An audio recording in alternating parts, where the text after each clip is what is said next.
Thank you, Sarah. Good morning. Good morning. Good morning, Sussex. Sussex by the sea. Now, I'm going to tell you a little story about South Lodge and me. And that is that South Lodge was the place I spent my first married night. No, nice. And I'm still married to the same woman. I've been married 30 years this year. So she was born and brought up in Staplefield. Anybody from Staplefield? Oh, there we go. Next to Cookfield, not far from Henfield, and not far from South Lodge. So we got married in Staplefield Church and spent our first night here. And it was obviously a good night because we're still doing it 30 years later. But anyway, it's a real pleasure to be here and talk to you all. And I'd also like to, first of all, thank and acknowledge Sarah and Jackie, who's taking over from her, and all the volunteers that support the branch here. I mean, without them, none of this would happen. And it is such an important part of what we do as the CIPD is to connect to people. And I hope today will be an opportunity for you to connect, as Sarah said, with each other, to listen to some of us, but also to engage. I've got, I think, 90 minutes up here, so I better make it interesting, haven't I? But also I want to encourage you in this discussion, because when we talk about the future and the future of work, I mean, who's to say, right? I mean, the future of work is here. Yes, it is.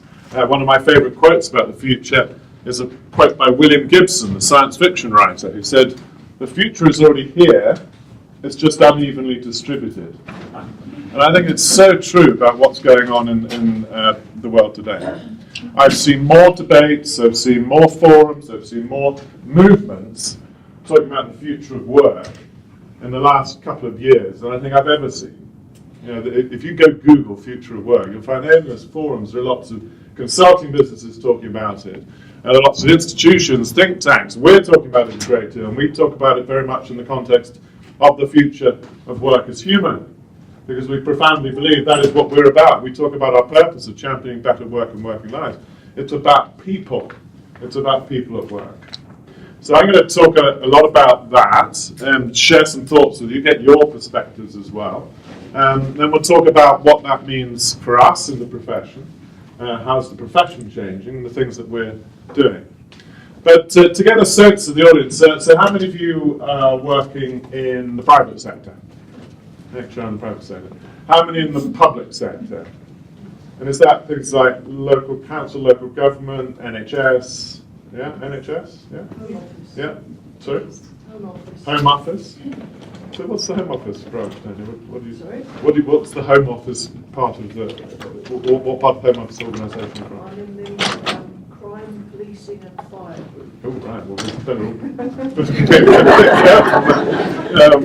well, actually, there's some really interesting things, of course, going on around data, which we'll talk about in terms of surveillance and understanding people, which I think is a really big theme as well. Third sector, charities sector. People who are not even sure what sector they're working in. How about consultants? I'm sure we've got quite a lot of consultants, yeah? So quite a lot of students, people who are studying? Yeah, some as well, okay, good. All right, excellent. Okay, well, I think should give us a good rich discussion then. So, there are lots of ways, I suppose, to think about the future, the things that are driving the future. You're probably familiar with sort of pest models and pestle and all these sort of things, and I could talk about this one slide probably for 90 minutes if I'm not careful. But I do think one of the reasons why there's such a debate about the future and the future of work is because we are, as some people might describe it, in a bit of a perfect storm. There are a lot of big changes all seemingly happening at once. I mean, if we talk about things like political change and globalization, now, I sometimes observe that, you know, when I started my career 35 years ago or so, we were probably in the first wave of globalization there, where it wasn't a lot of it. I mean, we were kind of working more nationally and trading bilaterally and things like that. Then we started to see the growth of really the Western multinationals and the working with Asia and the East as, in many senses, a cheap provider to the West. So we started to see a lot of shift of manufacturing and things like that, and it was particularly manufacturing. over to China, India, countries like that, where the West was saying, well, we've got the intellectual property, we've got the high value stuff, what we need you to do in Asia is to produce this stuff cheaply for us. Now that wave then started to adapt probably 15, 20 years ago into a world where the big Asian economies, China, India, places like that, were starting to say, well, hold on a second, do you think that's our ambition? Do you think our ambition in these countries is simply to be a cheap provider for the West? And we started to see the rise of big Asian companies. And one of my favourite stories about that, I was doing some work at Tata. My background is, I spent a lot of time in consulting with Accenture. We were working with Tata, and when Tata Steel acquired the old British steel company, Chorus, that was in, what was that, the late 90s, something like that, early 2000s. The headline of the Times of India, which I will never forget, was "The Empire Strikes Back." It was brilliant, because here was an Indian Indian conglomerate, which now, of course, owns Jaguar, Land Rover, and all sorts of things, with a steel company that was smaller than the size of British Steel, acquiring British Steel. And that was a big sign that those companies, those parts of the world, as I said, were not content to say we're just a cheap provider. They wanted to play their part on the global stage as well. And they saw that as vital to their economic interests as well as their political interests. And indeed, if you go back to the history of China, the idea in China's history that they ever would have imagined that they would be perceived in the world as some cheap producer and a developing economy is laughable. For them, I mean, so much of science and culture and history came from China. I remember a history story where I was taught at school with an 18th century delegation from Britain when we were, or 19th century, when we were the kind of peak of our powers as an empire. Was sent a delegation, trooped its way across the mountains and the deserts to get to Beijing, to Peking, to the court of the Chinese emperor. And they got there and they put on their best uniform. They're still looking a bit tatty. They arrive in this magnificent court and say, "We're from Britain, and we're here to help you, and we're here to trade with you." And the Chinese emperor literally said, "What is it that you possibly imagine that you've got that we need?" Isn't the conversation the other way around? Isn't the conversation about what you need from us? So it's a really kind of interesting thing to think about it historically. But that was the third wave of globalization. Everything seemed to be starting to open up. Barriers were dropping. Free movement of goods, services, labor, and capital. And that was the debate. In fact, I used to talk about this stuff years back and said there were very few countries in the world that you couldn't trade with, that weren't open. China had opened. A lot of the old Eastern European countries, of course, had opened up. In fact, if you think about it today, well, you got North Korea, and then you've got a few other kind of rather difficult states in, say, Africa. But otherwise, things have been broadly opened up. Now, where do you think we are now? I mean, the geopolitical debate seems to be much more one of protectionism, of nationalism, of what people will talk about as populism, the rise of populism. Now, we've seen it in this country very strongly with Brexit. We've seen the United States with Trump. I mean, a lot of what Trump is signaling is the make America great again. Build walls, bring manufacturing back, even though I think he's rather lost sight of the fact that when you talk about reinstating a lot of, say, car manufacturing into the United States, most of that's been automated. And indeed, anyway, the very large part of content that goes into cars, doesn't matter where you are, does not come from the country in which you're assembling those cars. So the world has changed, but now we seem to be in this really intriguing debate about everything from kind of a more nationalist view of the world all the way down to regional and local. Now that, I think, is in part a response to a globalization thing, where if you think about humanity historically, I mean, what binds us together? What binds us together are more local things, our sense of connection to things that are local, just as much as to things which are very broad. And I think what's challenged many people, as we've seen through some of these debates, is, okay, globalization might be good for some, but is it good for me? And does it help me? And is it helping me with my connections? Or are we just all being kind of now mushed into this same big amorphous mass? Where's my sense of identity? And that plays out, of course, also in things like the younger generations and social and demographic change. So that, to conclude on the geopolitical thing, I don't know where it's all going. None of us do. I mean, we're having some really interesting political debates. You could say in this country we've probably seen more of a polarization of political debate now, certainly where the two major political parties stand, than I can remember in a generation.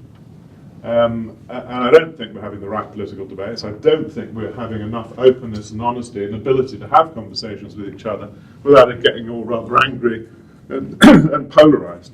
And I think that's not a good place to be. Now, social and demographic change. When I talk about changes in generational stuff, I say it's always really interesting to me because I've got my own social experiment going on at home. One of the results of me getting married was we've now got 3 daughters, and I got 2 Gen Y daughters, and I got a Gen Z daughter. Who's got Gen Y and who sees this in their own household? Where you can actually see some of the differences between the older, that slightly older millennial generation and the emergent Gen Zs.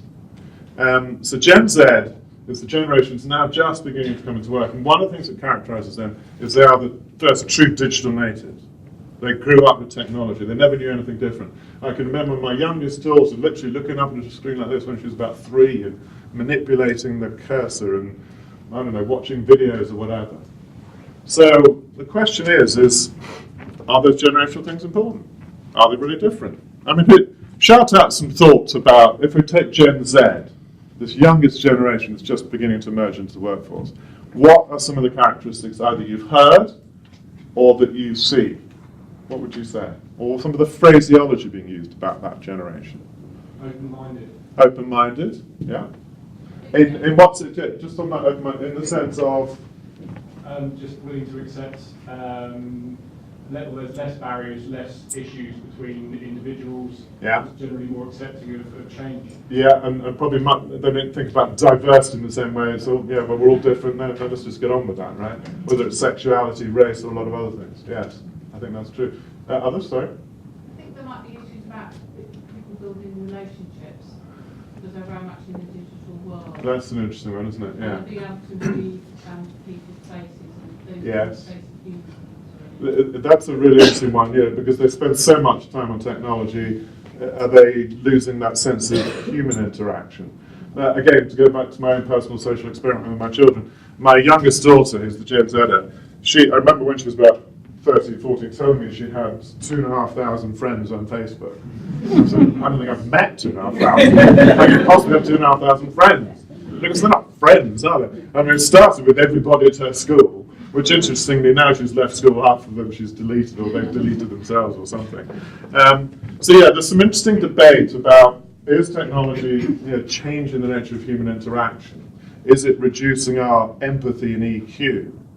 Although some of the experiments I've seen on this is if you have, and it predates technology arguably, is that if children be somewhat isolated and not have that opportunity for human interaction, you put them into a situation where they do have to interact. It could be, interestingly, I think when you think about today's world, social action and volunteering, for example, you put children into a different situation where they see people in different circumstances, they start to empathise. That empathy muscle, arguably, if it has been atrophied a bit, can be rebuilt very quickly because it's a very human instinct. And the thing about all this stuff is our DNA hasn't changed, has it? It hasn't changed since Homo sapiens became the dominant species on the planet. So it's not about our inherent DNA shifting because of influences like technology. It's about what becomes more social norms, or how we spend our time, or what we think is behaviourally acceptable. What else are you hearing about the younger generations? Yeah. The burden of student debt once Yeah. you leave university, and also the difference between earnings and mortgage affordability means that young people tend to be looking for careers that are more purposeful and have a stronger sense of value than actually going for careers which are financially rewarding, because they're never going to be able to get on the housing ladder, so why not do something to really enjoy. That's a great point. Would a lot of you reflect that? Because people talk about the fact that this generation now coming into work could be the first generation, maybe with the millennials as well, the first generation that certainly anybody can remember in living memory that has opportunity to earn less. It has less wealth creation opportunity. Now that may be because of things like houses which we all own, which we appreciate and value, all the kinds of jobs that might be available to them. Now the question is whether that of itself is the kind of mindset of the young people that says, okay, so they're going to earn less, so I better make sure that what I do is purposeful and meaningful. I don't know, but I think you're right. I think there's evidence, there's a lot of evidence actually, even from the Gen Ys, not just the Gen Zs, that when they come into work, they're not just asking questions about how much might I earn. And the story I tell about that one is I did a lot of graduate recruitment back in the day, 1980s, 90s, for Accenture. And I remember it really clearly, and it was a transition, I guess, around the late 80s, 90s, when the so-called millennials started to appear into the workforce, the Gen Ys, where we used to do these presentations. And it seemed to be all about money. You join, you earn this much, and then after 2 years, you earn that much, and then after 4 or 5 years, you become a manager. And I remember it was the early days of PowerPoint, and there's a little graphic car going across the screen. We thought, wow, that must be cool. They all love this, and they did up until Gen Y started to appear, and they'd look at this and say, do you think that's all that we care about? A, you're assuming that we're going to be here for that length of time, and B, what else is it that you do as a company or as a business that I can relate to, that gives it a sense of purpose? What good in the world are you doing? So the debate, I think, about things like corporate social responsibility, if you want to put it in that context to some degree, and we'll come back to purposeful ideas, I think was very much driven by that younger generation coming and telling our generation, saying, do you think the only thing that matters in a job is about how much money you make or what your status is? And of course that had been the mindset of generations for some time probably before. So you're right, I think that sense of purpose, that sense of what are we all here to do, why is that important, why do you want me to do this thing? So it's also the Generation Y, WHY, because they say, why? Why do you think that's a good thing to do? Why do you do that? Why can't I have your job? Right? And I remember talking to a lot of business leaders at the time in the sort of 90s, 2000s, or noughties, what they call it now, where this generation, the Gen Ys were appearing in work, and they would ask questions like, "What's wrong with the younger generation?" And I'm not kidding. What's wrong? I say, what do you think's wrong? They said, well, they come into work and they question everything.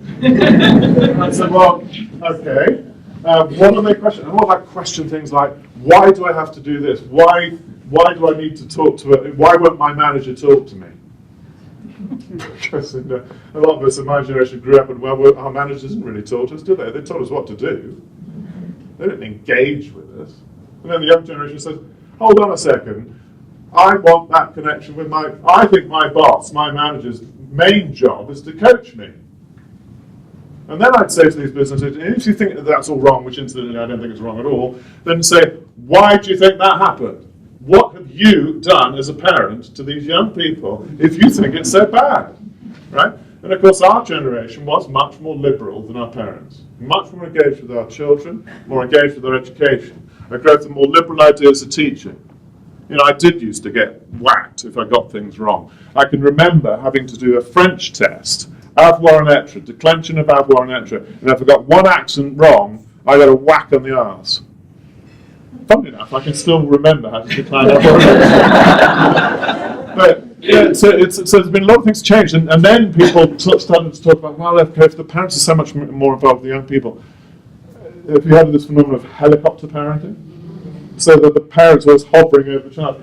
And in this country to some extent, but certainly I noticed in America, you'd have to be training recruitment managers not just to deal with the recruit, but to deal with the parents who are waiting outside to see what happens. And then they come banging on the door and say, what did you just tell my child? Or even in a performance evaluation, things like that. So one of the other characteristics that was emerging was, okay, so questioning and challenging, and I think they have made us, as a younger generation, think about a lot of things about work and what's important. But now with the Gen Zs, there's this worry that they're not resilient. We have the expression that they are the snowflake generation. So whilst you said that they're open-minded, I don't know, you read a lot of stuff about they don't like ideas that conflict with their own ideas. Even the students, right? There was this story a year or so ago at one of the Oxford colleges, which had I think it was Oriel College, had a statue of Cecil Rhodes outside the college. Because Cecil Rhodes was one of the great alumni of the college. And they didn't like it because he was also the father, if you like, of apartheid in South Africa. but he was also one of the great leaders of South Africa, and it was a different time, it was a different period. Now, the danger is we start to judge everything in the past by the views of today, and then we want to rewrite the past, we want to reject ideas of the past, or we don't want to listen to the lessons that we want to learn from the past. So there is a notion of resilience, which I think is an important one, because actually the theme of today, and the theme of so many of these conversations, is that the world is changing, it's very unpredictable in every dimension, and what it means is we've got to be more resilient ourselves. We've got to be able to deal with paradox, deal with uncertainty. It's harder to project what we will be doing in the next 5 to 10 years, or even maybe the next 5 to 10 months. And that speaks to a lot of ideas of resilience. And we worry, incidentally, or I worry, that is that being taught enough in young people? Are they being taught to deal with success and failure and treat those two imposters the same? Are they able to learn from their more negative experiences or their failures, which we all know are things that teach us often more? I mean, why do I remember Avon and Ettrick because I got it wrong and I got a whack? You know, it's a funny thing about how we learn things and the things that stick in our head most. So there's a lot of ideas about all of that and the social and demographic change. But of course there are other things. It's not just about generations, is it? It's about a more diverse workforce. You know that by 2030, in the United Kingdom, roughly 20% of the population will be BAME, so-called ethnic minority. They're some of the fastest growing groups. What about age diversity? You know the fastest growing age segment in this country? Are they over 50s? We talk about people living longer. You know, Linda Grattan wrote that book, if you haven't read it, it's a very good book called The 100-Year Life. We might be living 100 years. So another thing that young people think, and I talk to a lot of young people, always have, I always find it fascinating to hear how they view the world and what they think about. But one of the things they acknowledge and recognise is, first of all, things are changing at a huge amount. Secondly, they're almost certainly going to have to work a lot longer. Yeah, working until you're 70 is not going to be unusual, and maybe into your 80s and 90s, because people will live longer. And they're starting to see those things, and then they're saying, well, it's all going to change, so why would I get so obsessed about jumping onto some career ladder and climbing some greasy pole in order to get to some level of wealth or aspiration, which I can't even understand anyway? So it makes them, so some of those demographic changes make us think differently. So there's a lot of stuff in that space which is really, really important to understand. And I'll come back to it because this is about inclusion as well. It's about the real essence of creating diverse and inclusive organisations. So I talked about, and political and economic uncertainty. Have you heard the expression that we live in a VUCA world? Can somebody tell me what that means? Anybody remember it? VUCA? Volatile, uncertain, complex, and big. And do you know where that expression came from? The army, wasn't it? Yeah, it was. It was the US Army. It was Donald Rumsfeld. Thinking of the known knowns, the unknown knowns, the known unknowns, and the unknown unknowns, which I always think is a great way of describing the world as well. Yeah, but volatile, uncertain, complex, and ambiguous. And I've heard economists use this. I heard Sir Nick Macpherson, who's Permanent Secretary of the Treasury, doing a presentation on the economy. He's now no longer there, but anyway, doing a presentation on the economy, and that was the first thing he said, is we live in a VUCA world. So what's the response to all of that? Well, we talked about resilience for individuals, but what about resilience for organisations?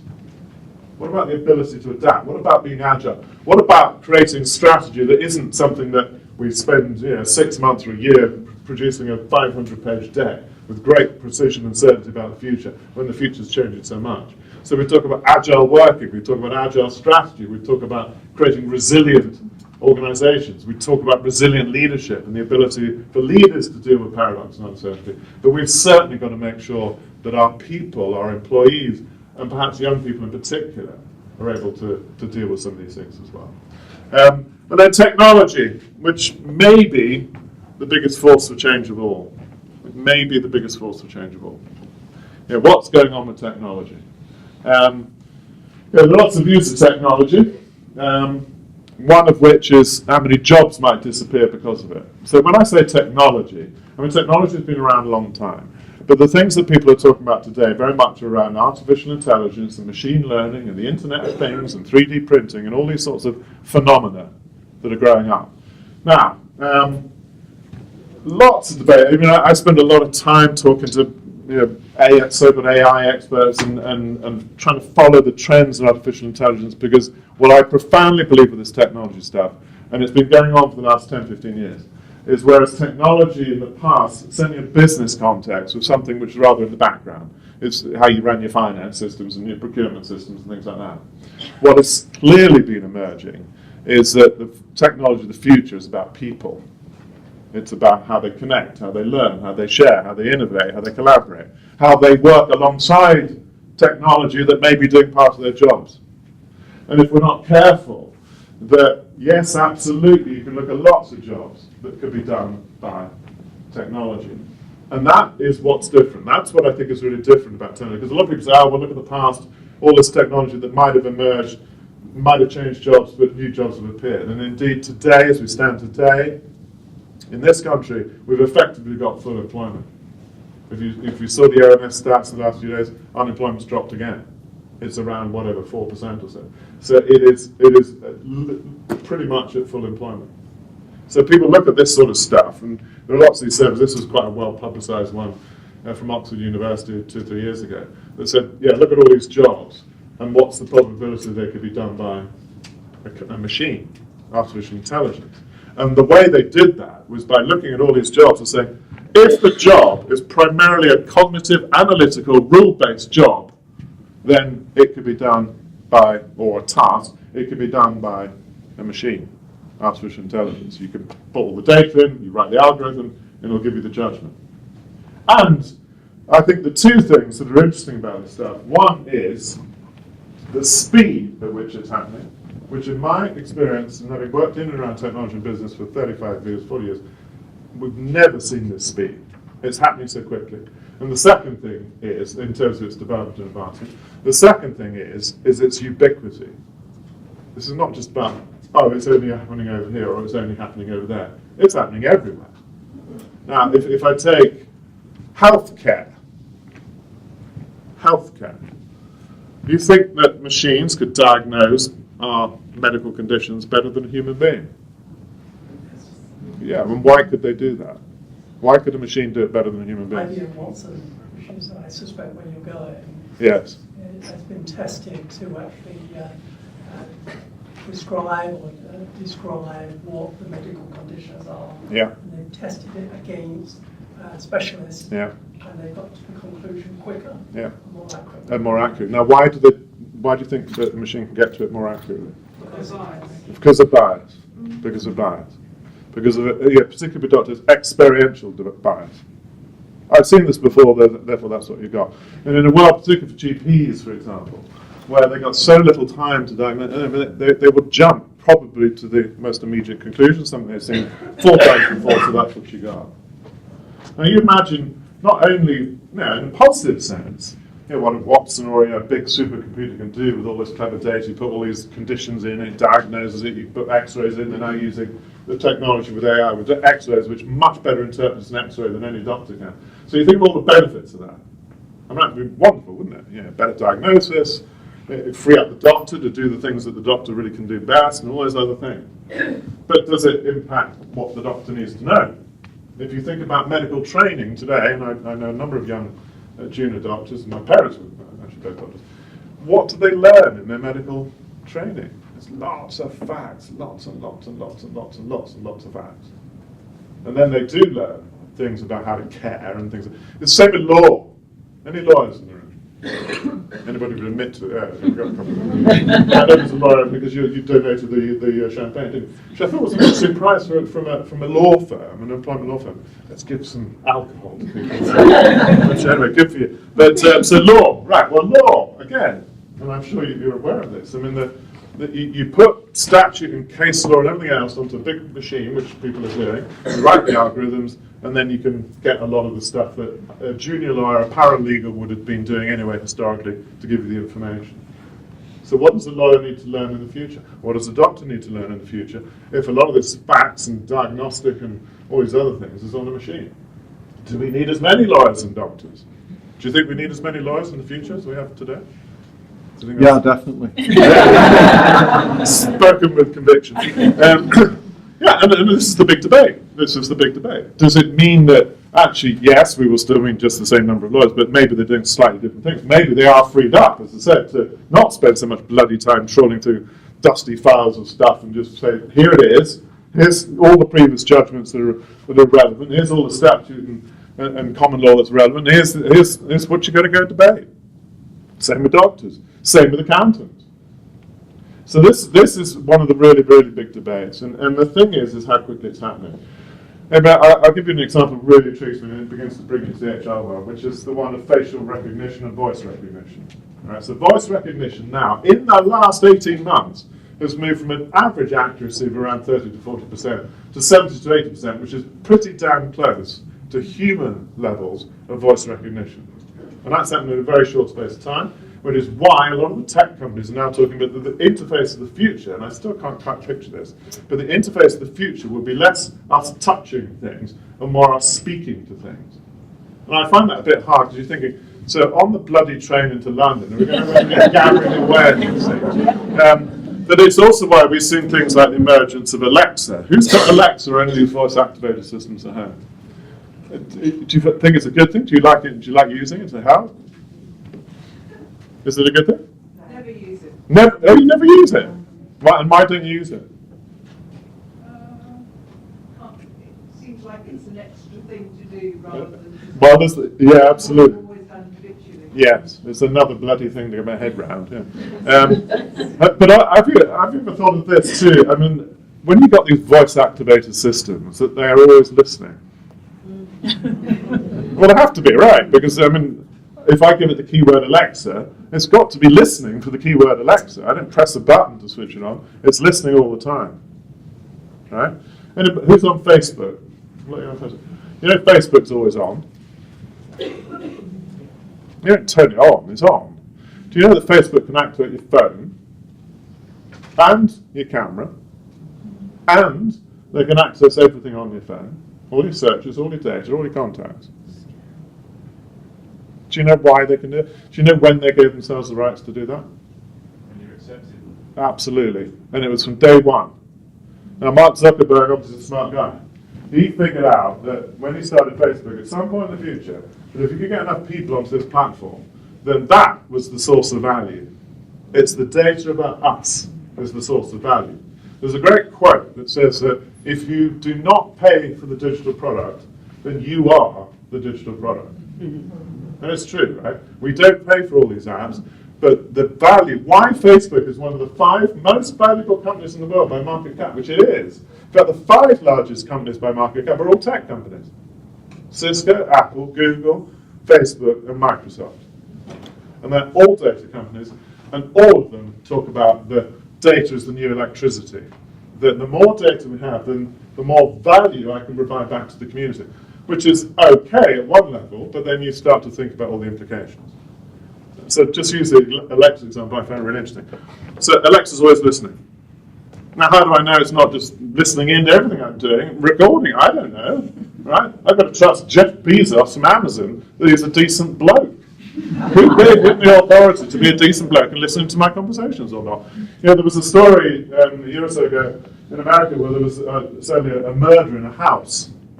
And the FBI found an Alexa device and called up Apple and said, we want the transcript from Alexa. And Apple said, well, it isn't a transcript. And they said, but it's always listening. They said, no transcript. And then they denied access to the FBI. They said, you can't have access to that. Now, were they denying there was a transcript? I'm not necessarily saying there's a transcript. But it was kind of interesting where the argument ended, which was that you can't have access to that. Apple, we are trying to protect the rights of our consumers. So now we're in a world where increasingly these companies with this technology will become more powerful than governments. They have more information about us. It's not bad. I mean, if you think about Facebook, you're noticing now that if you're a regular user of Facebook, it predicts things that you want. Do you notice when you... I mean, a lot of young people are now noticing this, which is right at the beginning to switch off Facebook instead, is that if you have a phone call with a friend about something like, oh, I'm thinking of buying a puppy, you don't do anything on Facebook. Just have that conversation on your phone and see what comes up on Facebook. They will start to target you with adverts for puppies. Now, how do they do that? It's because they have the intelligence, the AI sitting behind this stuff, listening into all this stuff, looking at all your searches, and then feeding you stuff that apparently you want. Now, what's another implication of all of this? Well, one of the big implications of the world I talked about is we live in a post-truth world. You heard that expression? You know, post-truth, incidentally, was one of the top new words that went into the OED last year, the Oxford English Dictionary. Post-truth.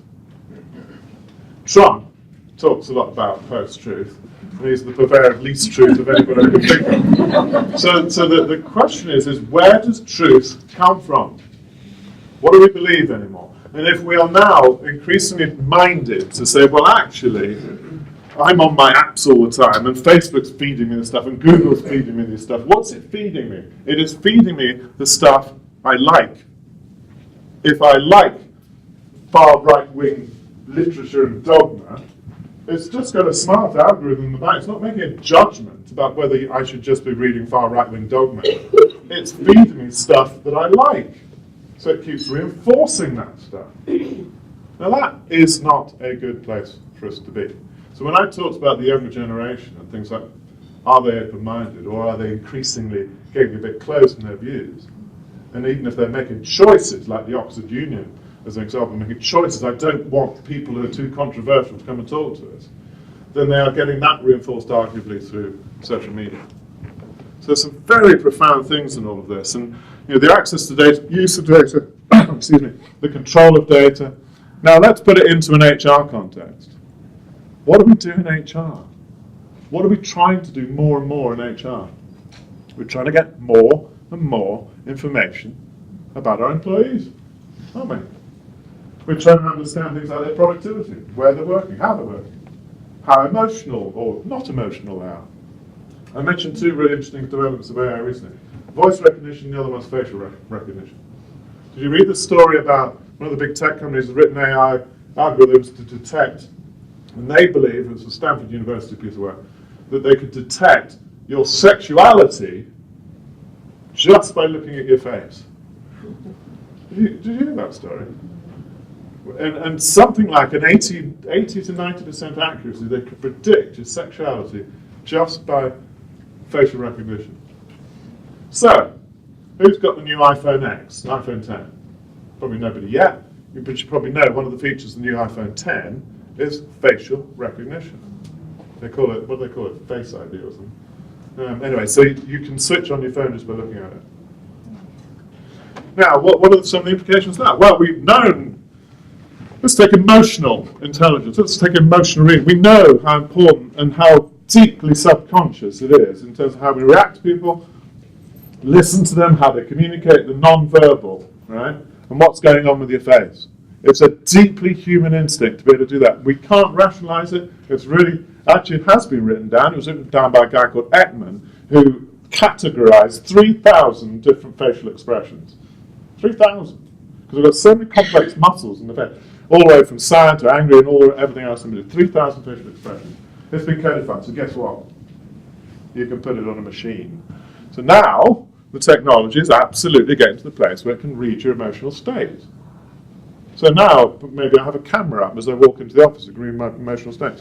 How do I know that that little camera on my laptop, which incidentally I've heard Mark Zuckerberg takes over, that camera on my laptop, or my PC, is not reading my facial expressions? And what's it going to do with that? Maybe that from an HR perspective, maybe think, well, that would be pretty cool, wouldn't it? I can see exactly how everybody's feeling all the time. That'd be a wonderful thing, and I can help them, right? But imagine what that means to the individual. Have you read a book called The Circle? Seen the film. I've seen the film. Yeah, so it's an intriguing story, isn't it? So for The Circle, incidentally, we Google, Apple, Amazon, any of them, right? And The Circle is a firm that just starts to, everybody connects to the platform, and then they decide that what it should be, the world should be, the world would be a better place if everything was open. Every conversation, every meeting, everything open. So people start to wear these little cameras, and they start with politicians, and they create a sort of wave of acceptance that everybody should have a camera on them, so everybody could see all the time everything that was going on. I don't know about you, but I find that a deeply disturbing vision of the future. The problem is that book was written in 2013. That technology is absolutely available. And how do we know to some degree it's not already happening? So I'm not trying to say there's some big conspiracy out there, but I do think these issues are really important for us to address. So we've got issues all the way from technology and how it's affecting jobs, and how do we have to think, and this is a really important part of HR's role for the future, is to work with these clever technology people and say, well, that's great that you want to do that, but we've got to make sure that the job that we create is getting the best out of the person. That the job is meaningful, it's using their skills and talents. And it's not that we just become the servant of the machine. And this is why people like Stephen Hawking, Professor Stephen Hawking, has said that artificial intelligence could be the greatest threat yet invented by mankind. And I profoundly believe that, certainly in the organizational context, that this is one of the really key roles for HR for the future. We've got to design the jobs, design the organization to get the best out of people alongside technology. And it may be that sometimes, yes, jobs have to go as part of it, I don't know. This is incidentally being driven a lot by productivity challenges and many other things. If you talk to the retailers, for example, anybody work in retail? So retail, as you probably know, often operating on very thin margins. Biggest cost is typically their cost of labour. They've been hit by increases in the national minimum wage, by pension, by apprenticeship levies, so the cost of labour is going up. Guess what the response is? We're going to put in more technology. We're going to put in more automation. The British Retail Consortium estimate that 1/3 of jobs in the retail will disappear in the next 10 to 15 years. And 1 in 6 people in this country work in retail. If you add that up across every sector, and as I said, this is the point, this is ubiquitous, every sector, then you could reach a conclusion, yeah, there are going to be fewer jobs. But whatever jobs we do, we're going to make sure that they're getting the best out of people. And that, to me, is a really central theme for HR for the future. The second, which I've talked about, is this point about data. Yes, we need more data. Yes, we need to understand more about people. We have not been good enough on that stuff. But we've got to be really careful how it gets used. And another of my favourite examples are Fitbits. Who's got a Fitbit? Was it given to you, is it your personal one? Was it given to you by an employer? Personal? Anybody been given one by an employer? Or anybody saying, as part of our wellbeing program, we want to give every employee a Fitbit? Anybody doing that? A lot of the big companies are. Now, what do you think might be some of the issues with that? If I give everybody a Fitbit? Who wants the data? What are you going to do with that information? Do I now not get promoted because my blood pressure is too high, my BMI is going up? I don't know. Or I didn't do enough steps. Oh, I didn't do enough steps? In fact, there was a story about this a couple of days ago, this company making a great, it was a tech company, as you can imagine, making a massive virtue, saying we give people points for how many steps they climb. So what are you telling me? Now I'm getting judged on how many steps I'm making. Is that part of my performance evaluation? Okay? So what this speaks to is a deep question of trust. A deep question of trust. We need better information to better support our people, to help understand productivity and all those other things. But there's a big, big emerging question about trust. And as I said, this growth of all the things I've talked about in the wider society, Facebook and everything else, I think we're on the very cusp of a big kickback of some of this stuff. I really do. It's a personal view. I don't know. If you look at some of the debate going on, if you Google robo-ethics, it's kind of interesting. There's a committee in the United States, a robo-ethics committee, and guess who's on it?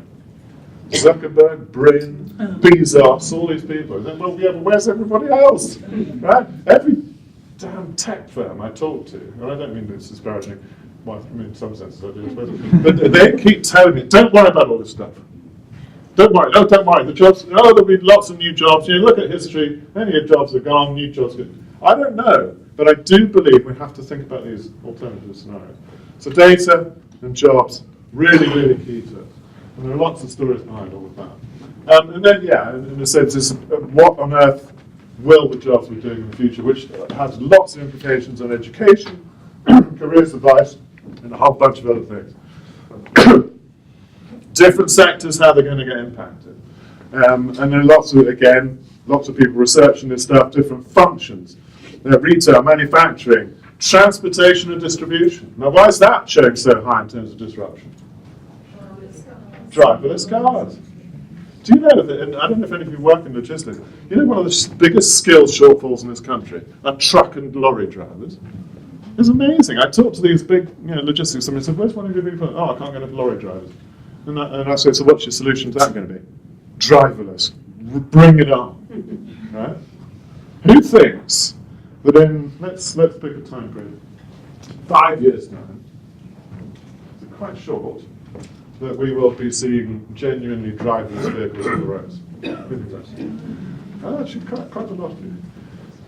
Shout out a number where you think, is it going to be 10? If it's not 5 years, is it 10 years? Is it 15 years? Is it ever? I mean, these are really interesting social questions as well, of course, because you then get into other ethical questions, just like with the medical diagnosis. If the machine gets it wrong, who's to blame? If a driverless car kills somebody, who's to blame? And these are some of the biggest ethical challenges we've got to face. We've only begun to confront it. Do I blame the person who wrote the algorithm? And who are they anyway? Right? So anyway, that's why sectors like that are looking at a lot of disruption. Anybody working in financial services? As a sector, are you in insurance, banking? Insurance. Insurance and banking are typically top of the list for disruption. And it is because of tech, right? It's the disruption of fintech, it's the disruption of blockchain, whatever that, lots of debates what blockchain might do, but sort of a universal ledger stuff where all the clearing operations of the banks disappear. Plus, of course, the enablement of other businesses to come into a sector that it couldn't have even imagined in the past. The big tech companies are the ones that are looking at banking, the Googles and the Apples, as well as the big retailers, groups like Tesco, as well as the merchant and challenger banks are just creating online platforms for me to, and this is true disruption. So this is the other thing that's going on, which doesn't show up in this so much. It's not just about my traditional industries and what jobs might get displaced. It's whole new displacement of whole new models. The Deliveroos and the Ubers and all these sorts of things, and how disruptive Uber has been to the traditional car and taxi businesses. So all of that. Lots of surveys, again, therefore aware that skill shortages are likely to be. And you can look at things like big shortages in IT and tech skills. Let me ask you that question. Where are your biggest skill shortages today? What are you most struggling to recruit? Sorry, analysis, do I think? Nursing. No, nursing. Oh, yes. Nursing, doctors, recovery workers, architects. Really? That's an interesting one. Software developers, absolutely. Tech, cyber, IT, digital, people who understand all that stuff. Nurses, this is extraordinary that we've got ourselves into a situation where I would argue we've constrained the supply of some of these skills demand.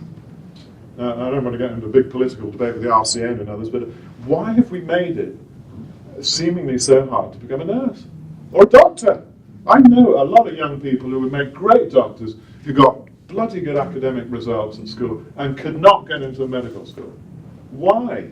Why have we constrained these things so much? Now, Brexit, amongst other things, is forcing us to reappraise some of these things. And my goodness, we need to. So we've got to look also about how are we creating the skills bases that we need for the future. How do we create more of these digital and tech skills? I hadn't thought about architects, but yes, I think it's because it takes 7 years to qualify. Yeah, it takes a lot. And it's very expensive, it's a big commitment. Yeah. And does it really need 7 years? Does it need 7 years to What become we're a doctor? looking at actually starting an apprenticeship scheme Yeah. on the back of the levy. Yeah. We've now put a trade Fantastic. together and we're now looking at Going in a different way of doing it, yeah. absolutely. So apprenticeships, different routes into work, rethinking, why do we make all these assumptions? Why do we make assumptions that we've got to have so many graduates in our work? Why do we use that as a default, which we have, for way too many jobs? And we've done that because we've got so many graduates. And it just becomes easy, I might as well have a graduate. So a lot of the work we've done on skills and on employment, the underemployment of the UK workforce is frankly a travesty. We've encouraged all these young people to come into university. We're roughly over 50% going to university. It's just beginning to shift. I think this year was one of the first years that the number of UCAS applicants actually slightly dropped. Now the question is that demographic? You might have heard I said that the fastest growing age segment of the workforce in the UK is the over 50s. It's because of demographics. Yeah, so we have the fewest number of 18-year-olds. I think we've had in, 30 or 40 years or something. Is it demographics, or is it because young people are finally waking up to say, that's not the only choice? Now, interesting, I'm a big advocate of things like apprenticeships, different routes to work. When you talk to young people about not going to university and doing an apprenticeship, what do you think are what are the biggest barriers to them doing the apprenticeship versus going to university? Finances. Well, finances in terms of, I wouldn't go to university because it's too expensive, so doing an apprenticeship. Somebody said parents. Bingo. I talk to a lot of careers advisors, schools careers advisors, and I often go and talk to schools and young people about some of these things. That's what they point out. But it's the schools as well. It's the school system as well. The schools are tested on how many of the pupils go off to university. Yes. Yeah. So, yeah. My You- daughter is planning on taking that route, Yes. but the pressure that was put on her Yes, to go to university. They did do some few bits about not going to university, but it wasn't really well researched and so forth. So she's now on her own, having to look. Yeah. So the advice to young people at school, what the schools are judged, their typical job. Well, I got 80% of my children to the university or whatever. So the schools, the bias we've had since Tony Blair talked about this stuff 30 years ago, whatever it was, has been yes, we should all go to university. And then absolutely the parents though are a very big part of it, because for many young people, and this is a good thing, coming out from a more disadvantaged socioeconomic background to go to university, and then the parents are saying, well, or the young person might say, well, maybe I could do an apprenticeship. The parents said, no, you should go to university. I didn't have the chance, I want you to go. But I also think my son is age 19. Yeah. He was at sixth form college. There was actually no information about apprenticeships. No. They need to do a lot more to Yeah. promote it. Yeah, much more. So again, it's something we're trying to support a lot. There's got to be much better education and support for young people, careers advice, different routes to work, apprenticeships. Because there's not an employer I talk to, partly because of the apprenticeship levy, that's not talking more about apprenticeships. And they are really good things to do, yeah. It's interesting, our focus very much the last however long we've been talking has been very much on the young generation of young people. But actually, I work in the NHS, we have the number of people 50 and above, as you said, is changing and it's increasing. Yeah. And actually, those people who could retire at 55 have to work until they're 68 now. Yes.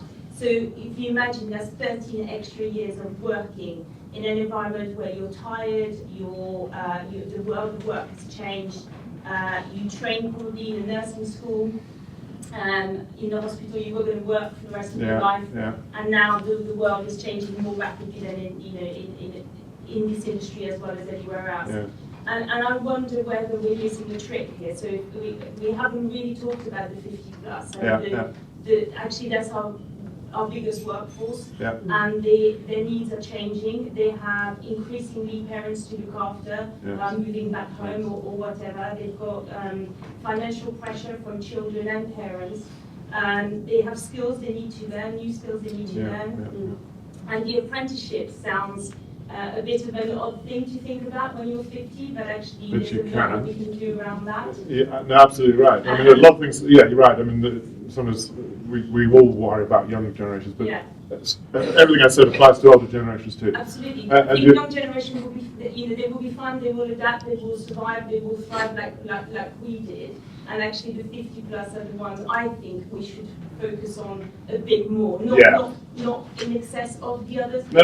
I mean, actually, I think the solutions to a lot of these things end up in common places. I mean, I'll talk in a second about diversity and inclusion. I mean, when you look at all this debate about diversity and inclusion, so age diversity, gender diversity, ethnic diversity, sexuality, etc., etc., etc., we can look at them all in different ways, but actually there's a lot of stuff in the middle that's common. So you mentioned them. So things like, how do I provide the opportunity to upskill and reskill? I mean, one of the real things that all this changing future work stuff and changing jobs means that I'm going to have to be far, far better as an organisation at my ability to upskill and reskill. As a country too. I mean, there are other countries which you look at, like Denmark, and what they call their flex security model, which they have for a long time. Flexible security. It means that, and they recognise that people will move between jobs, they'll change their careers. And they might be at any age, they might be 30, 40, 50, 60, having to learn new skills. So how does the educational system and training system work for lifelong learning, as well as what we do within organisations? And we all know in this country that our culture and support for lifelong learning and reskilling and upskilling when you're older is very poor, culturally and everything else. I mean, people come out of education when they're 20 or 18 or 21 or whatever, so right, I'm done with education. You're never done with education. Now, so there's big systemic things, but also what do we do within our organisations to build better learning and development capability? And I, for one, and I'm sure some of you are in the L&D world, absolutely believe that L&D, learning and development, will become one of the defining strategic capabilities of any organisation. It has to. And we haven't done this stuff well enough. We haven't used technology and digital, and we've got to get better at learning and development in organisations, but also beyond organisations. And how, not just through the formal educational systems, but we're seeing more and more emergence of things like academies. Construction is probably a good example. There's massive shortages of construction skills, basic trade skills, things of that nature. So people are getting together. So maybe we could kind of combine some things here. We'll have a shared academy, and we'll all benefit from it. We really have to think about these different models. And you're absolutely right, because all this is applying to the working population today, let alone the future. This is why the future is here. It's already starting to impact us, and we have to think about these things differently. So, what are the skills? What are the skills? I'm often asked, what are the jobs going to be in the future? I say, I haven't a clue. I know they're going to be different, but I don't know what they're all going to be. And if we imagine that we can define the future, go back to my point I made about strategy, is also that we're going to define the future by saying, right, well, I got these jobs today, and I know I'm going to need those jobs in 5 or 10 years. That defines my workforce planning strategy. Well, yes, there's some of that, but we're going to have to start to think about this thing very differently. I mean, how are we going to solve the issues with nurses and things like that is we're going to have to think about it differently. And what skills do they need? How do we perhaps train them in different ways? How do we compress the time it takes to train an architect? Whatever. And indeed, what is an architect of the future? What is an accountant to do? What's a lawyer of the future? So, a way to look at all of this is to say, right, well, there are probably sort of 3 levels of this, in a sense. The first level is employability skills. Now, how long have we been talking about employability skills for? How long, to go back to the younger generation thing, how long have we been saying, well, the problem is I recruit these young people and they can't communicate, they don't have any work discipline, etc., etc. Right? We've been talking about it for ages. I think I remember reading a CBI report on about probably when the Gen Ys first started to appear. Not that I would describe all of this to them at all, but oh my God, I can't. I have to provide remedial training to them so they can communicate properly. So, what are those basic employability skills? And we need to have some common definitions of this stuff. And I would, suggest there are things like basic work discipline and time management, communication skills. Can I turn up and communicate and talk properly and all those things? Literacy and numeracy, which in this country is, the stats are terrifying. I mean, we talk about this magnificent education system, which we do. We have a fantastic education system. But unfortunately, there are a lot of people dropping out the bottom line who do not have basic literacy or numeracy skills. And numeracy is a really even more challenging one. It amazes me. Anybody of you watch Dragon's Den? It's one of my favourite programs. Has it ever struck you that how many times people turn up on that program with a great idea but just can't add up? They don't know what a percentage is, they don't know what profit is. And you think, well, I don't think it's because the producers are going out and deliberately recruiting, finding people to say, you've got a great idea but you don't know anything about numbers. That is such a fundamental thing, and of course it links up into things like basic financial understanding. I don't care what job you're in, and particularly if we believe, as a lot of the surveys suggest, that more and more of these young people want to work in small business, and that's where the growth of jobs is, not in big business, it's in small business, then you really need as a basic skill, or a core skill, financial understanding. Now, what do we teach young people at school? Do we teach them any of that? No. My youngest daughter, my Gen Z social experiment, did maths, GCSE, she did maths A-level as well, and I remember trying to sit down with her when she was doing maths GCSE with helping her on simultaneous equations. And I can't even remember what simultaneous equations, so I mugged it up a bit. And then we're going through this stuff, and then she said, so why do I have to learn about simultaneous equations? I said, well, because they're really useful. She said, all right, give me one example in your entire life when you've used a simultaneous equation. I couldn't think of one. And then the other story about her GCSE maths, which really amused me, which is a classic thing of this younger generation, is I found her one day with all her textbooks, all the maths textbooks, in the bin. I said, what are you doing? You're supposed to be revising. She said, oh no, I've been on YouTube, and I found a whole bunch of people explaining simultaneous equations way better than any textbook or any of my teachers, which is why some people talk about that generation also as a self-learning generation. They've got access to all this stuff in ways we never had, and they are just as likely to go out and find stuff. And then, but the question is it good stuff? But anyway. So you look at these basic things. Resilience, I've talked about, and the ability to learn. That's a fundamental human skills in a world that's changing so much. Can I learn from mistakes? Can I deal with paradox and uncertainty? Do I understand learning is a lifelong thing?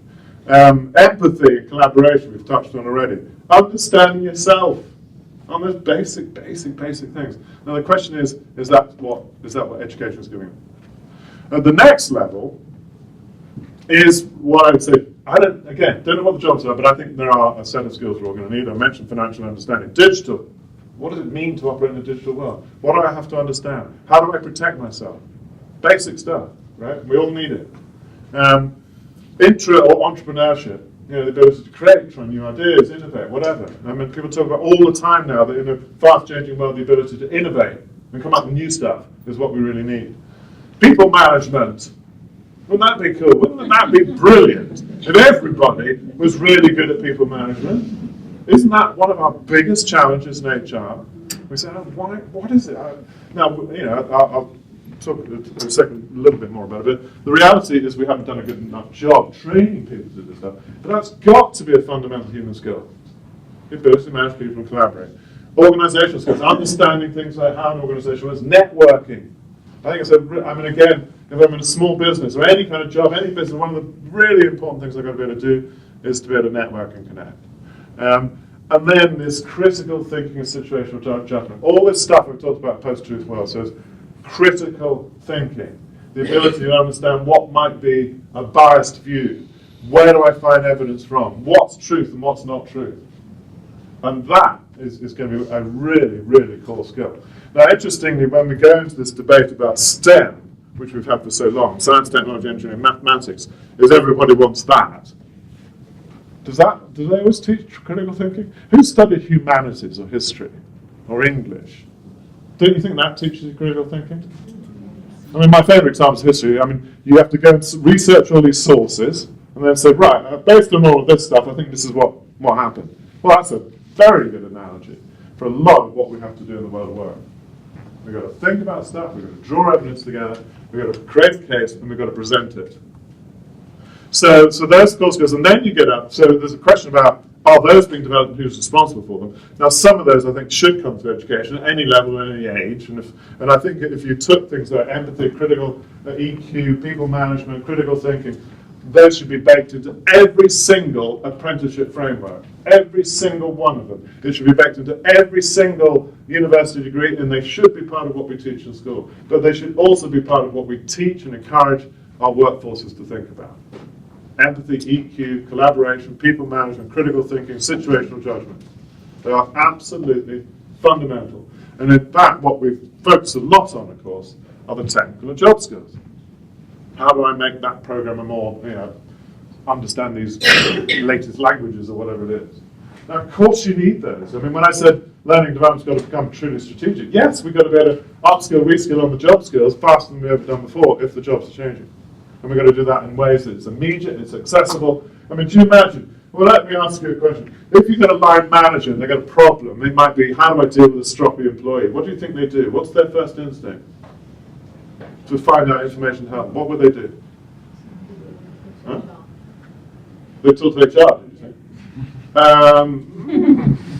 Depends on your managers. It depends on your managers, or any problem. I mean, but I'm just trying to use an HR example. Do you think they really would, or do you think they often Google it? Yeah, they Google it. Particularly the younger generation. I mean, I said, what did my daughter do? She Googled stuff. She didn't even want to read a text. Even though she'd been taught all this stuff, she still Googled it. Students today sitting in university classes and they're increasingly doing schools when they're allowed to, they're Googling what the teacher is saying. So they come into work and their first instinct is, therefore, the source of my learning, my knowledge, my whatever stuff I need, my first instinct is to Google it. Now, how do I know if that's any damn good? So what we've got to do is we've got to create learning environments to replicate that experience. We've got to be able to bring together the good stuff, or edit it, curate it, if you will, and then distribute it in really easy to access ways. They may come to HR. They may come and say, yeah, I've looked through all the learning courses that HR is providing, and I found one in 6 weeks' time that I can go on and sit in the classroom and listen to. They may, but I don't think that's how they're going to do it. and I don't think it's how we should be delivering learning. We will deliver some learning like that, but we've got to deliver a lot more learning, which is at the point of need. It could be embedded in the job. I can learn from peers or whatever, and create a truly learning environment. Yeah. A great example of a friend is a consultant in A&E. Yeah. She teaches her junior doctors using their phones. Brilliant. So how does she do that? In discussion. Just in Right, discussion. please look at this. Yeah. And they share it. Very rapidly. Yeah, yeah. So peer learning, collaborative learning.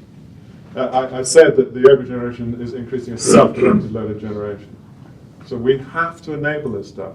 Yeah, and that will be the way we create learning. That will be the way we create so-called learning cultures. Something really quite different from a lot of what we've done in the past. So this is a lot of the big debate about the skills stuff, and really important. Now, where are we going to get these skills? Well, guess what? Diversity and inclusion. Now, how long have we been talking about this one for? How long have we been talking about gender diversity? And how little progress we've made on it. Ethnic diversity. Now, and I'm very passionate on these subjects, and these are really important to HR as well. We have got to create more inclusive environments where people have their voice. I don't care where you come from. You have your voice. You can contribute. We overcome the biases that are so inherent in the workplace. Now, why are they there? Because we are humans. And as human beings, we are biased. We talked about it in the context of medical diagnosis. I love book. Anybody read *Sapiens*, Yuval Harari's book? So about literally the entire history of humanity, and then you relate to an anthropological view, if you like. And then you look at all the neuroscience and everything else, and you realise this is what's going on. I remember talking on a platform with one of the country's leading neuroscientists, and she stood up, and the first thing she said is the trouble with human beings is we are deeply narcissistic. And what she meant by that was that we like to interact with people like us. Now, why do we do that? Go back to Yuval Harari. It is in our DNA. It's very, very primal, because it's a threat response. If somebody looks like me, talks like me, has the same coloured skin as me or whatever, they are less of a threat. And I'm not saying that in any kind of whatever discriminatory way. It is a fact. And that's why we need to teach unconscious bias in that. So, but the important stuff of this is a strategic business issue, and we've got to talk about it in those terms. We've talked too long, I think, about diversity and inclusion, so let's add another category. And then we're talking to business leaders and line managers, say, well, I know, you've got to think about gender, ethnicity, age, sexuality, where people are working, their background, socioeconomic background. You think, oh my God, this is really hard. And it is hard. It is hard, right? It would be so easy if we could just manage a nice team of people who are exactly like me and thought like me. And the world would be perfect. And we all have that internalization of it, don't we? That's human. But that is not reality. So we've got to teach managers to do this better. We have to teach them. We've got to help them understand their own biases, non-conscious biases. And we've got to help them understand, I don't care what part of that puzzle you come from or how you look at it, it's about treating people as individuals.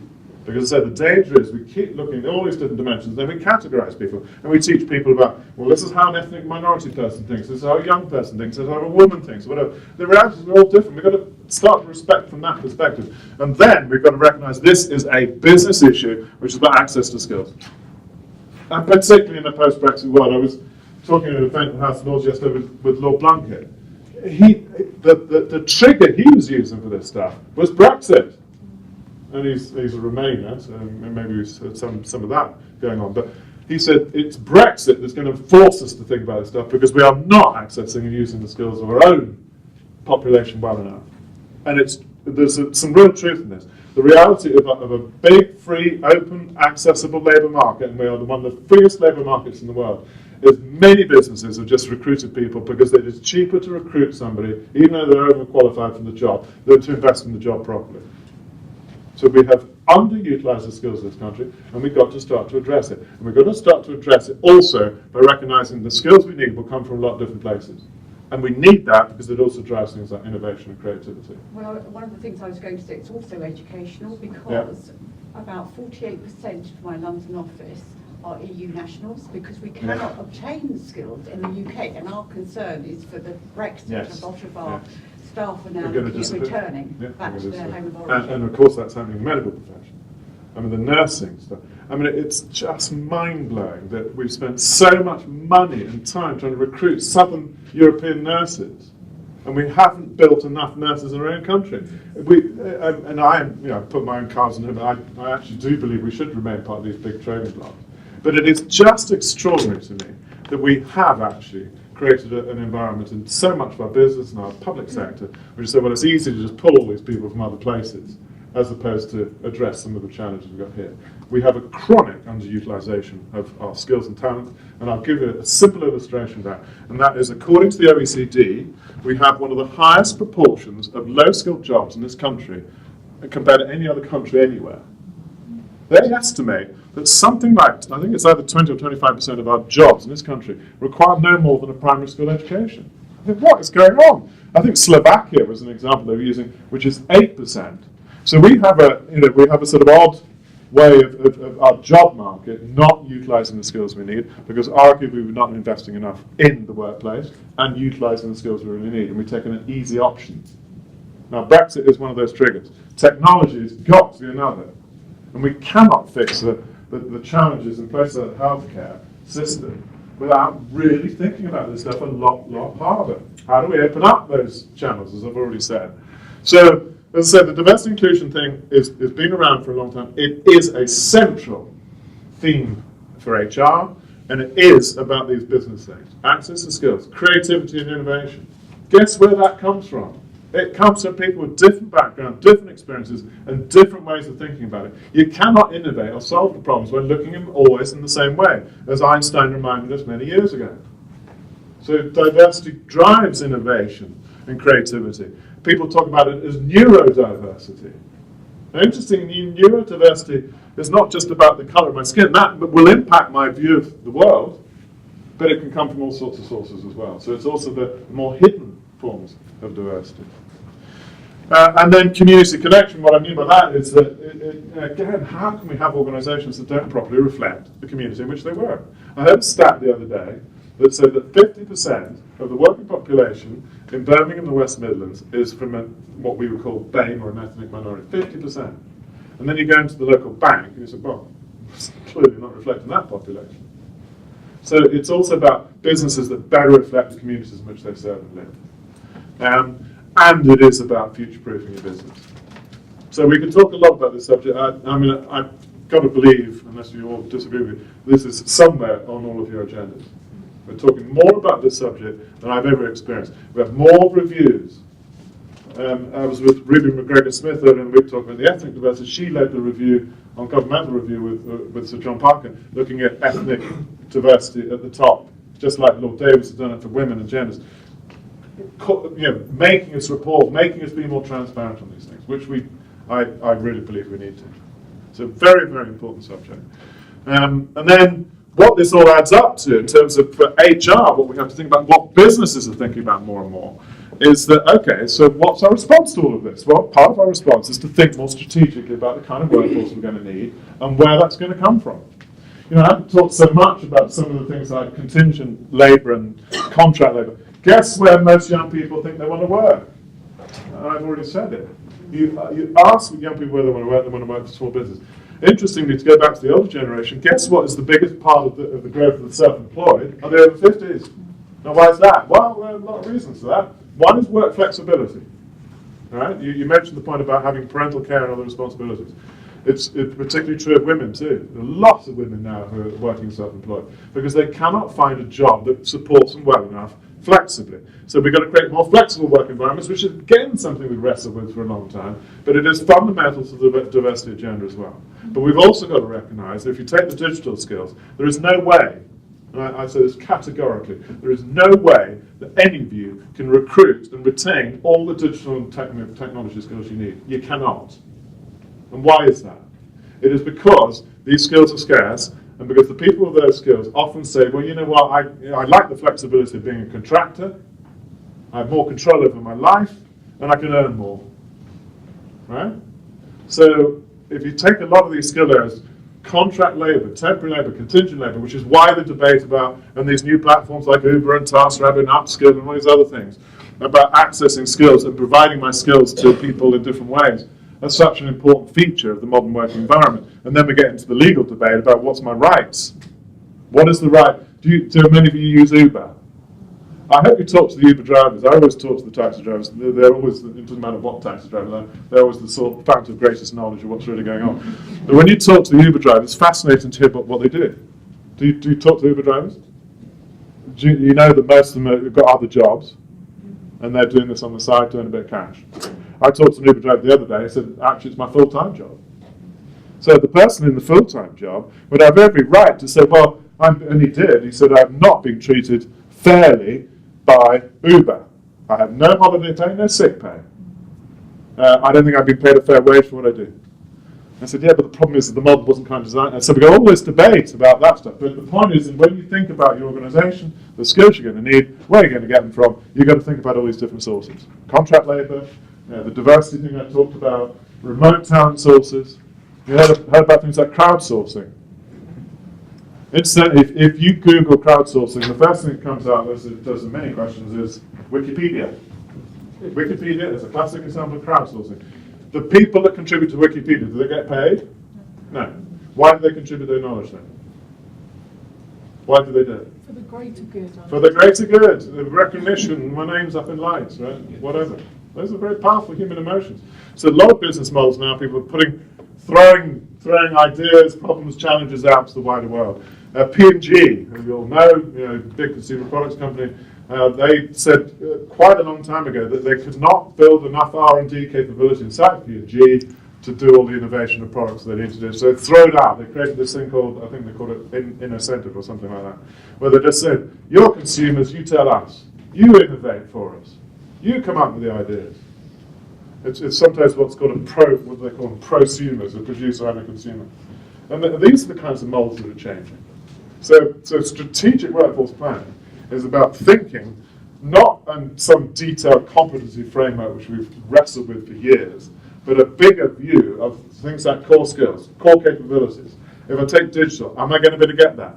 The models I've had in the past, for nurses, whatever else it might be, how do I have to think about some of these things differently? And that is true strategic workforce planning. Driven, as I said, by a whole set of issues from Brexit onwards. If I'm going to lose 40% of my workforce, or are in danger of it, anybody in higher education, well, I know cases. I was talking to one of a lot of EU workers in higher education. Interestingly, there are a lot of 0 hours contracts workers in higher education as well. So don't imagine that 0 hours contract is only things for people who sweep floors or whatever. It's again a phenomenon of a flexi working environment. All these things, right? So, what does some of this then, to try to pull some of these threads together now, what does it also mean in terms of the employment relationship for the future? I would contend that what we have created over the years is a paradigm of work which is about control. It's about controlling people. It's about saying, here's the organizational structure, here's the process, here's the box you sit in, you do that job, and here's a whole bunch of rules to tell you what to do. Would you agree? As a paradigm of work? And it's rather bizarre, because when you think about the evidence of what motivates people and everything else, it's entirely contrary to what motivates people. Anybody remember the studies, the Milgram experiment, Stanley Milgram? Studies of they were known as the electrocution studies, or the studies of obedience, done in the 1950s. They're trying to understand, incidentally, the question they were trying to ask was, were German people somehow inherently bad? Which they're not, obviously. They were following rules. And if you create a highly rule-bound environment, then that's what people do. They follow rules, or they spend their energies trying to get around the rules. But they lose their sense of personal accountability. The German people doing some of the things they did not feel morally or ethically that they were necessarily doing something wrong. It was somebody else that made the decision. It was the rules that they were following. In the modern day, in the banks, bankers are not bad people, are they? Or insurance people, right? They're not bad people. Businesses do not recruit, or I don't believe they do, inherently bad people. But we create environments that can make them do some pretty dumb things. So a lot of what is at the very heart of the modern employment relationship is about giving people more autonomy. It is about giving them voice. It is about things like purpose, which I know Katie's going to talk more about, and purposeful leadership and those sorts of ideas. Meaning in their work. Really bringing the human back into work. And I would say putting the human back into human resources. Because I think as a profession, we've actually not, I mean, what we spend a lot of time doing? Writing processes, writing policies, writing rules. Anybody been looking at their policies recently? How many policies you got? I've been saying, you might have heard me say, I believe we need to burn off these damn policies and start again. Right? Because we built up sedimentary layers of these damn things. And we've never taken them away. And we've thought that from an HR perspective, one of our key outcomes is to control risks, make sure everything's under control, and therefore put more rules around. I mean, some of the darkest things I heard was somebody telling me about a rule. I want to see if you've got some good examples. Somebody telling me about a rule where somebody had an accident with a window, opening a window. I have no clue, but they did. So guess what was the response?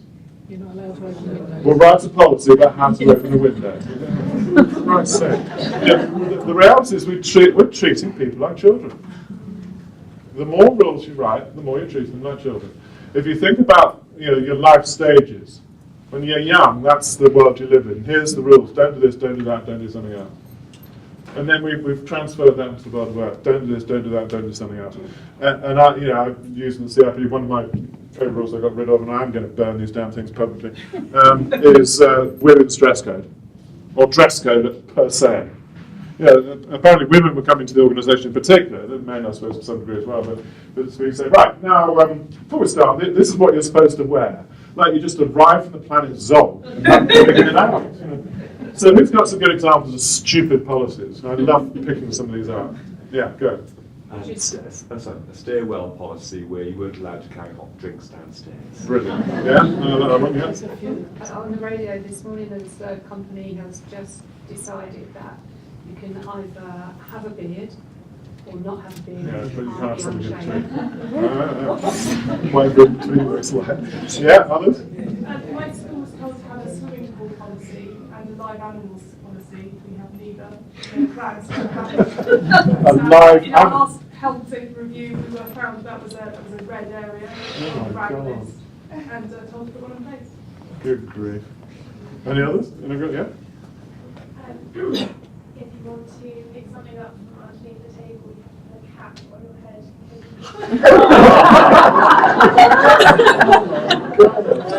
Isn't that wonderful? I love that. I'll remember that. That is brilliant. You heard it here first. You heard it here first. So the reality is this is not the stuff that empowers people, is it? It treats them like children. People think it's just a bunch of stupid rules, and they think HR is as guilty as any function of this stuff. And I think if we're truly honest with ourselves, yes, I think we are. I think a lot of our philosophy from the past in HR has been about how we control things, control risk. It's manifested itself in things like performance management, right? I know we're all kind of reappraising performance management, thank God we are. If you think about traditional performance management, it is about, right, what we're going to do is we're going to have all these hard conversations, we're going to document all this stuff, and then what do we do with that? Well, I think a lot of the reasons we put that stuff in place is because we wanted to make sure that if we had a poor performer, if we had the documentation, we could get rid of the poor performer. How many of you got rid of poor performers based on that documentation? Ever. Ever. Right? Typically what you do is, you have, okay, one, okay. I was talking to one of the big banks about 5 years ago, and they were talking about putting in performance management and all this stuff, and they really did have to reduce their workforce significantly. And one of the things that the chief exec asked the HR team is, can you come back to us and tell us how many people you could let go for poor performance? So they went, and I'm talking about thousands of people they needed to reduce the size of the bank. And they went through all the records, and it said the classic thing, I know this person's not performing well, but they look at the record and says, this person has been performing satisfactorily, full stop, manager X. Right? So the number they came up with, so I'm talking thousands of people that needed to be let go from the bank, was 12. And the executive looked at us, you must be joking. We know there are people who aren't performing well, so that this process that we created, which we thought was about managing the risk of low performance, wasn't even doing that either. So this is why I think we're going through a lot of profound rethinking, but it is about all these ideas, the new psychological contract, whatever you talk about. And so Kim's going to talk about things like purposeful leadership. It comes on to the ideas of good work. What is good work? What is a good job? Right? And some of you, I've mentioned the modern working practices review, Matthew Taylor's review. He talked about good work. This is a big central theme for us at the CIPD, and again, Katie and others I know are going to build on that idea. What is good work? And good work that is meaningful. I mean, I love this Voltaire quote. Work frees us from boredom, vice, and need. So work has a great purpose. But work has not been doing all these things. It's not always been engaging. We've got levels of stress in this country and everywhere, which are the highest we've ever seen. It's the biggest source of absenteeism. Well-being is a really important outcome of good work, as is productivity, as is engagement. And good work is where I'm well managed, my skills have been used effectively, I've got a voice, the job's got meaning, I understand that purpose, and I don't care what job you're in. You know the example of the floor sweeper at NASA. You know that story. Yeah? My job is to help put a man on the moon. Well, why can't we create that for every person in an organisation? Now, we're talking much more about purpose. I was with a whole bunch of banks and insurance companies earlier in the week, and it's a central discussion for many. Is it a conversation you're having? It's a central discussion for many, many businesses now. What is the purpose of a bank? In brackets, discuss. Because most people say, well, it would have seemed to have been to make as much money as possible for themselves. That is not the purpose of a bank. So, you get the point. But the whole big idea of what is good work, and it's a very central theme for us now. Researching it, understanding it, even measuring it. So we're talking to Treasury and ONS and others who are really interested in this idea. Could I measure good work? And could I therefore see that actually what we're doing is creating the kinds of jobs, the management structures, and all these other things that actually get the best out of people, and centered around an idea of good work. It is because of these things. It is because, as I said, the work that we have today is too disengaging, it's demotivating, it's too stressful. Technology has not been helping, and all of this stuff around well-being and sickness. So this is a public health agenda as much as it's a business agenda. But it is, of course, about getting the best out of our people. Now, I'm sure you all have well-being programs, right? I mean, again, if you don't, you really must. Mindfulness, mental health. Mental health is the biggest scourge of modern society. 1 in 4 of us are or will suffer for diagnosable and recognizable mental health symptoms. And stress at work is one of the biggest drivers of that. We've got to address these things. These are hugely important societally, and they're hugely important at work. We've got to train these guys, as I've already said. Don't you think we should all walk around with a sign on the back like that? So how goes my bloody managing? Because for the most part, it isn't very good at all. And we have not trained, I've made points a number of times, we haven't trained these people well enough. They don't understand really how to deal with diversity. Why is flexi working so hard? You all have flexi working policies, right? How well institutionalized is it? How many people are truly working flexibly? Do you think you have a flexible working culture? And if you don't, where's the biggest source of the problem? Is it these guys? Is it when you have the right to request, you come to the manager, and the manager says, that's rather hard.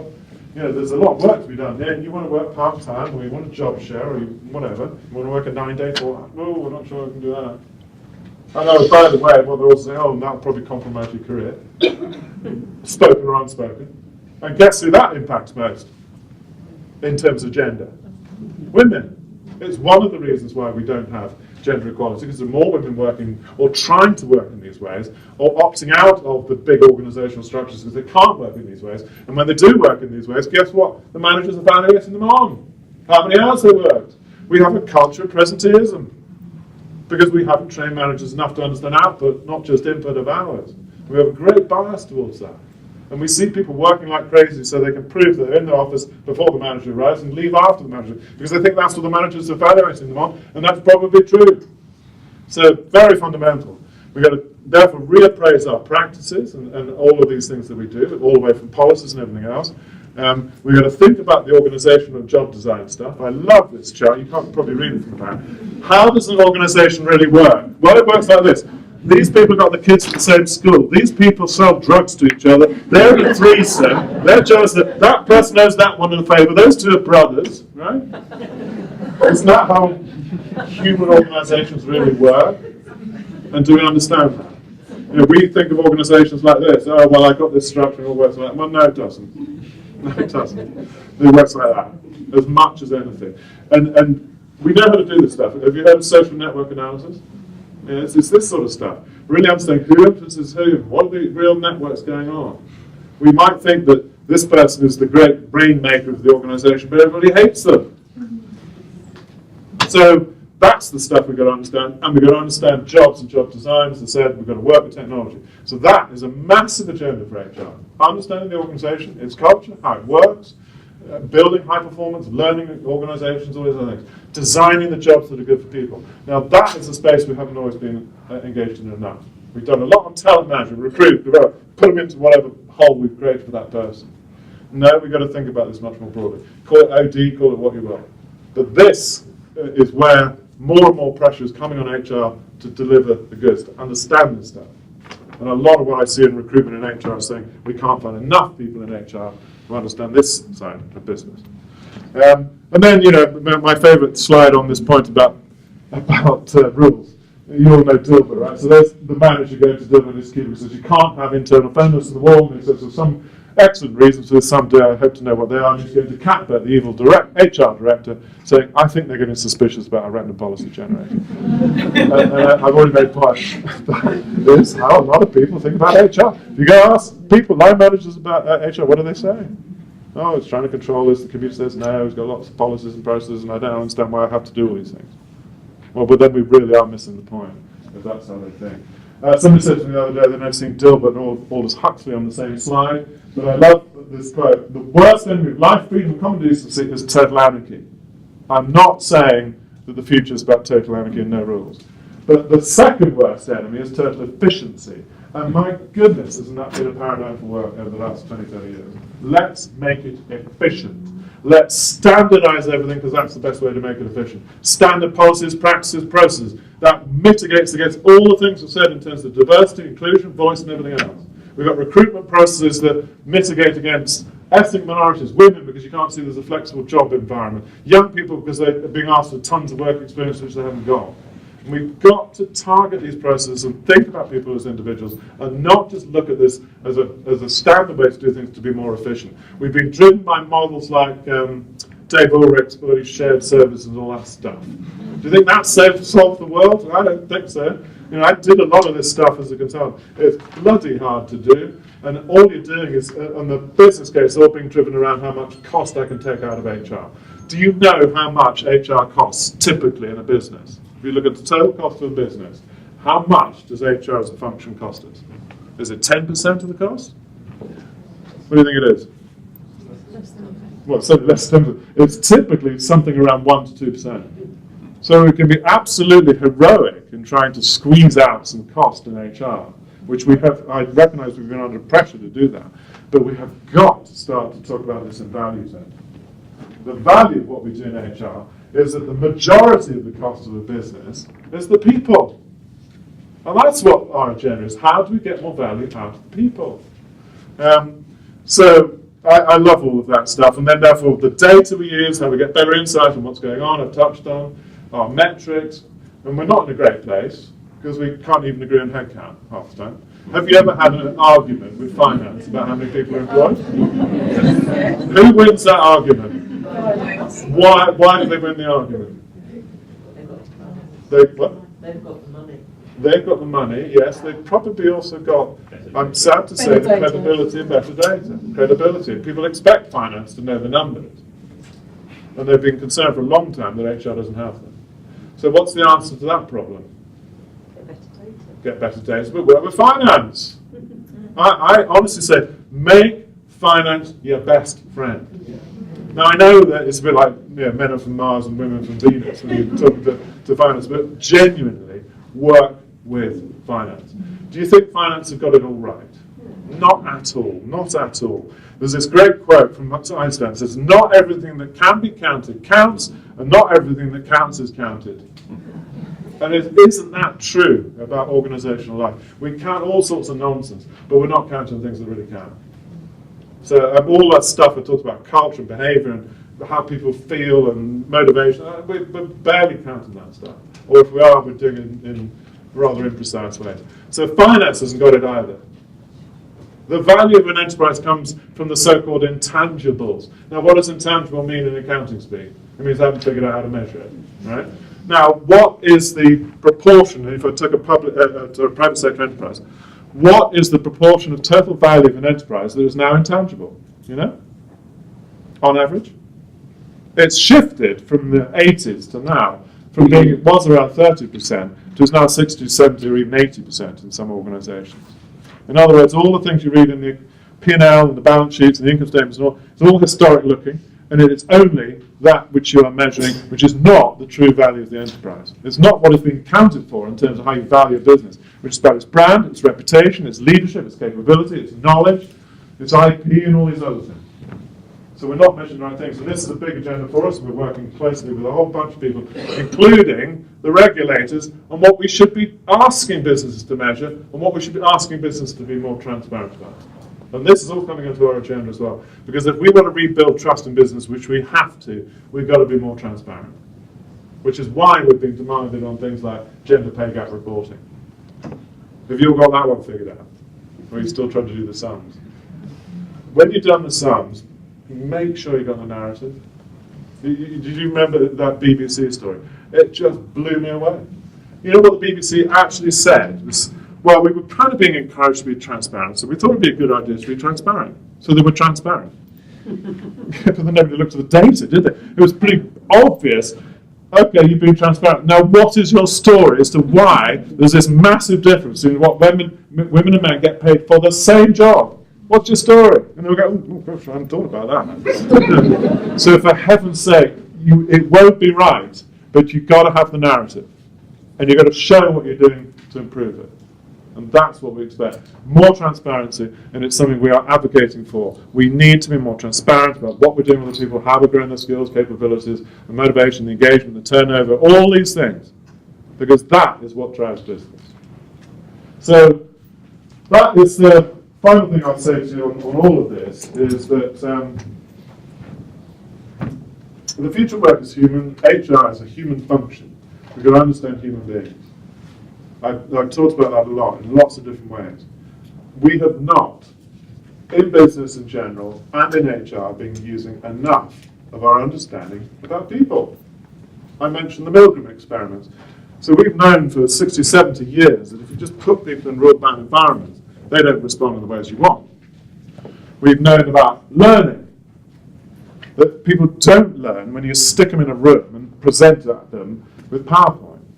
That's not how people learn.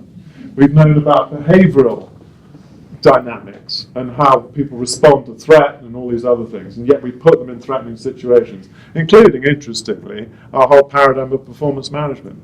We're going to stick you in a meeting with your manager and it's going to be a difficult conversation. What do you think is going on in the head of the manager and the person? They're in a fight or flight response.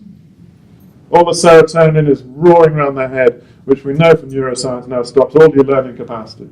You're not listening. You're either going to fight or you can't wait to get out of the damn room. So the point of this is that we've got to embed much more deeply in a profession that's about humans, about the understanding of humans. And all of this stuff, behavioral science and systems thinking, neuroscience, anybody know what positive psychology is otherwise known as? The science of happiness. Actually, this is a great one to finish on. It's one of my favourite thoughts in the long term.